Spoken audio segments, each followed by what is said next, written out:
What is human is not an established state. It is a possibility. It is not a fixed state. If this possibility has to be made use of, there is a whole system of understanding that needs to happen. Understanding the mechanics of how this life functions and what we can do with it. This mechanics, this technology, this science, we are referring to as yoga.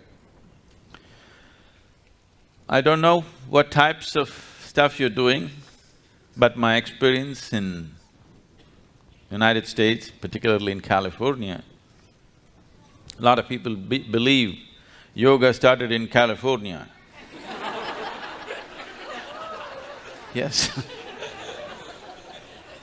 I met somebody who seriously believed it was Madonna who started yoga.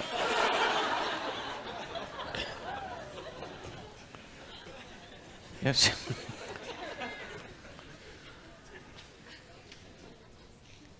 So this mechanics of life, this is as simple as this.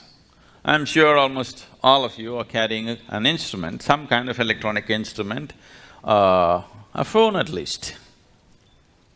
The more you know about this phone, the better you can use it. Is that so? Last year, the cell phone companies in India made a survey. India is the largest growing market for telecommunications right now.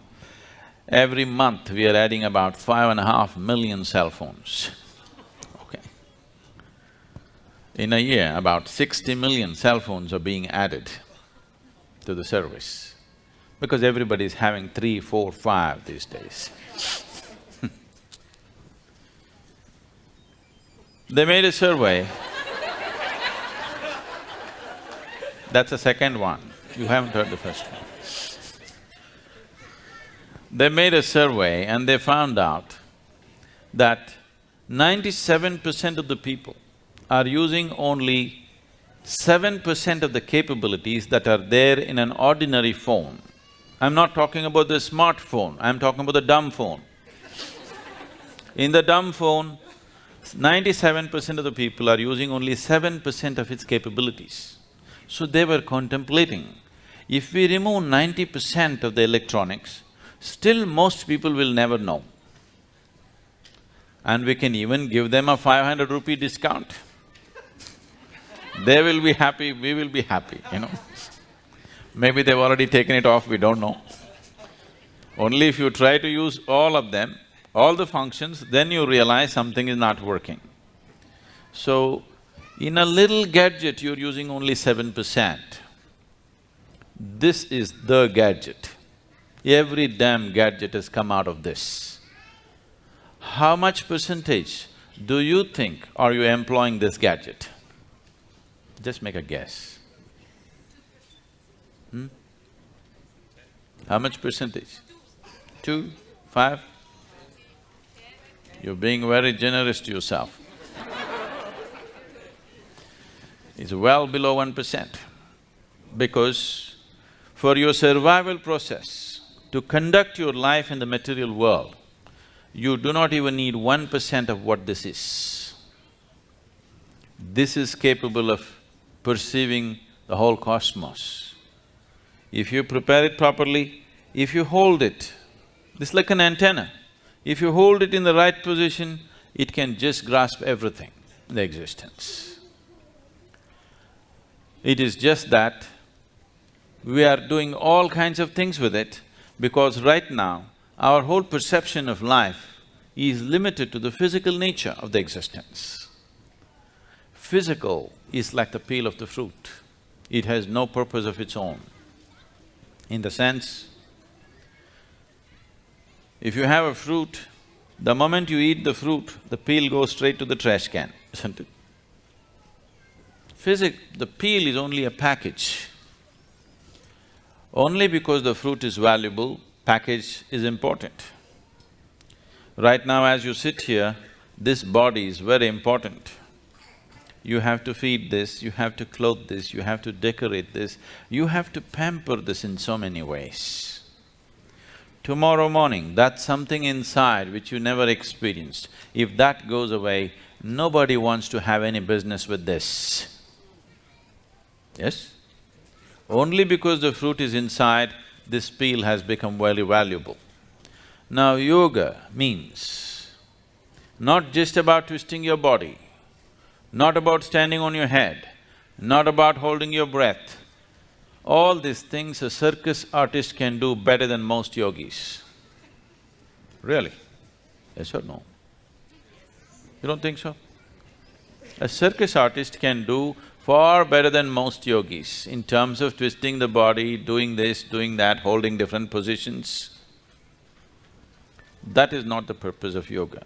Unfortunately, if you utter the word yoga, people think you have to be in some impossible posture. Yoga is not about postures. It is just a minuscule aspect of yoga.